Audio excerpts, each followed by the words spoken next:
Placer solitario, cortito y sin editar, gracias por estar ahí. Para los nuevos, ¿no? Placer solitario, porque me gusta lo que hago y lo hago solo. Y cortito y sin editar porque sale tal cual. Lo cuento, no lo edito, no pongo imágenes, no pongo cosas raras. Simplemente cuento historias. Y la historia de hoy tiene que ver con esto. Miren, ¿se ve o no se ve? Las grandes entrevistas de la historia. El libro que acabo de leer con historias fabulosas, increíbles, alucinantes. Por ejemplo, a Hitler, a Sigmund Freud, a Carlos Marx, a Marilyn Monroe, a Norman Mailer, el periodista norteamericano. ¿A quién más? A Hitler, no sé si lo dije. Una serie de entrevistas hasta 1992, desde el inicio prácticamente del periodismo. La primera entrevista incluso a un mormón, le hacen en Estados Unidos. Pero de todas estas entrevistas elegí una que está considerada como la mejor entrevista de la historia del rock. Es decir, alguien que quiere o dice conocer de rock tendría que conocer esta entrevista. La hizo en 1971 Jan Wenner, que fue el creador de Rolling Stone, la revista Rolling Stone, la emblemática revista Rolling Stone, y que él dice, ¿no? Lennon Remember, es a John Lennon, es la mejor entrevista que se ha hecho en Rolling Stone. Lennon Remember, una entrevista de 3000 palabras, es un clásico de la revista y quien conoce de rock debe de todas maneras tener nociones de esta entrevista. Acá Lennon, hay que decir, Lennon está de más, pero no, igual hay que decirlo, es casi una obligación, un símbolo, un ícono de la paz, del mundo, del flower power, del hipismo, uno de los símbolos del hipismo, no el único, pero uno de los más fuertes. El que encabezó, por decirlo de alguna manera, la invasión británica musical, el tipo que cambió la música, uno de los que cambió la música.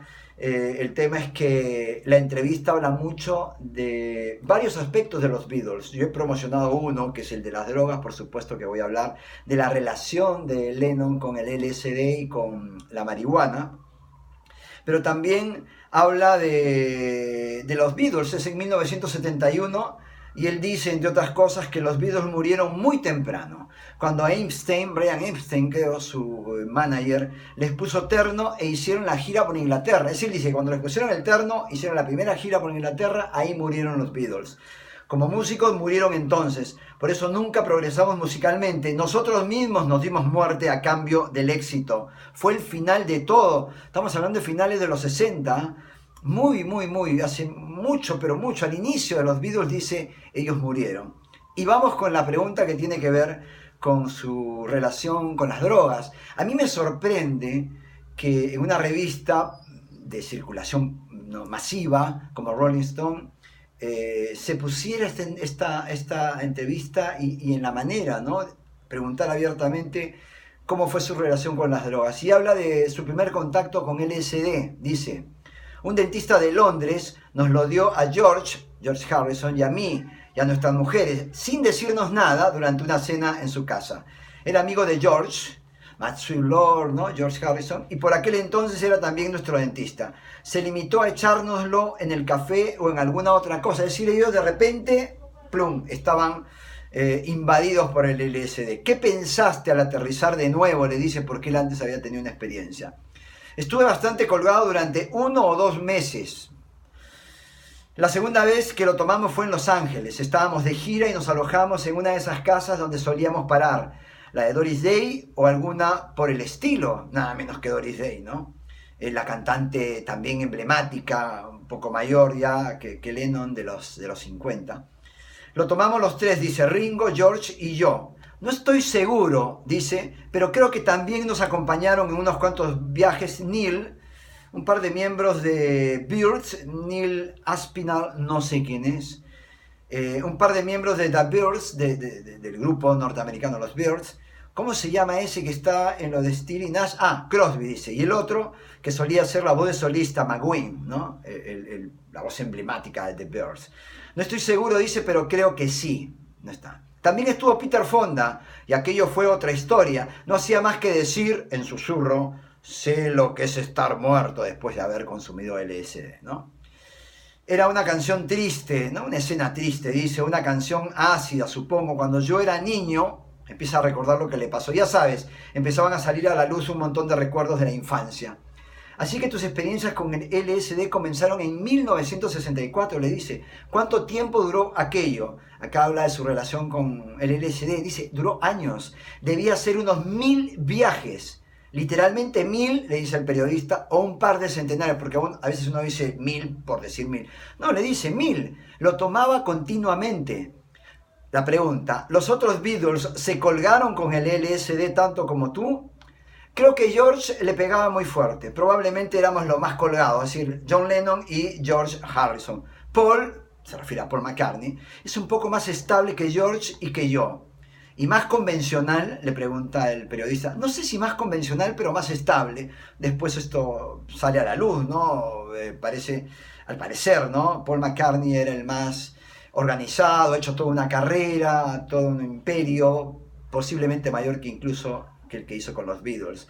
No sé si más convencional, más estable. Pienso que el LSD les conmocionó profundamente a él y a Ringo. Puede que se arrepintieran de la experiencia. ¿Tuviste muchos malos viajes? Le pregunta. Muchos, Cristo bendito.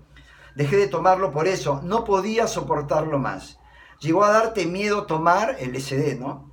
Algo parecido, le dice. Lo dejé durante no sé cuánto tiempo y después empecé a tomarlo otra vez. Justo antes de conocer a Yoko. Hay un capítulo en la entrevista sobre Yoko Ono y los Beatles, cómo se relacionaron, ¿no? Tenía la idea de que debía destruir mi ego y lo hice con el LSD, ¿no? ¿Sabes? En la época del Maharishi, cuando se fueron a la India, estaba empezando a recomponerme lentamente. Trocito a trocito, a lo largo de un periodo de 2 años, había destruido mi ego. Cuando iba a la escuela de arte, recuerda otro momento de su consumo de drogas, era un jodido borracho de no te menees. En la etapa de Help nos dedicamos a los canutos, cigarros, ¿no? De hashish o marihuana, y ya pasamos a la bebida por las buenas. Así de sencillo. Siempre necesitaba alguna droga para sobrevivir. Los demás también, pero yo siempre tomaba más pastillas, más de lo que fuera, probablemente porque estoy más loco, dice Lennon con una sinceridad tremenda y que le añade datos a su biografía. La verdad que para mí no le resta ni le suma, simplemente es un dato conocer cuál fue su relación con las drogas en una época donde se vivió la revolución de las drogas en los Estados Unidos, ¿no? Los 60 fue una época tremenda, donde hubo revolución de las costumbres, ¿no? Las pastillas anticonceptivas, los métodos de control natal que desarrollaron una nueva conducta, principalmente de la mujer, una nueva conducta sexual, quiero decir.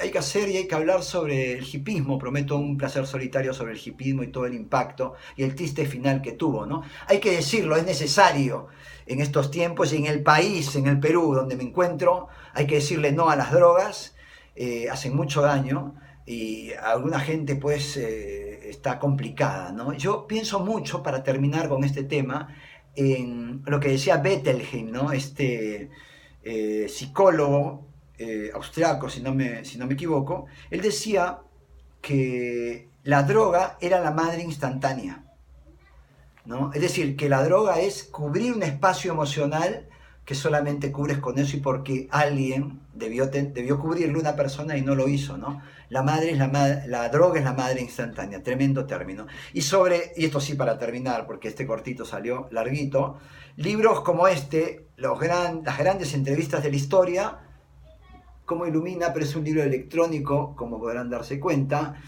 se lo voy a regalar en adelante. Va a haber una campaña, ya regalé a los 500 suscriptores 500 libros a 10 personas distintas en USB. No todos pidieron sus libros, sí, a los que me pidieron, pero ahora a los 1000 suscriptores, quiero llegar a los 1000 suscriptores y voy a mandar por correo, les voy a mandar 50 libros electrónicos.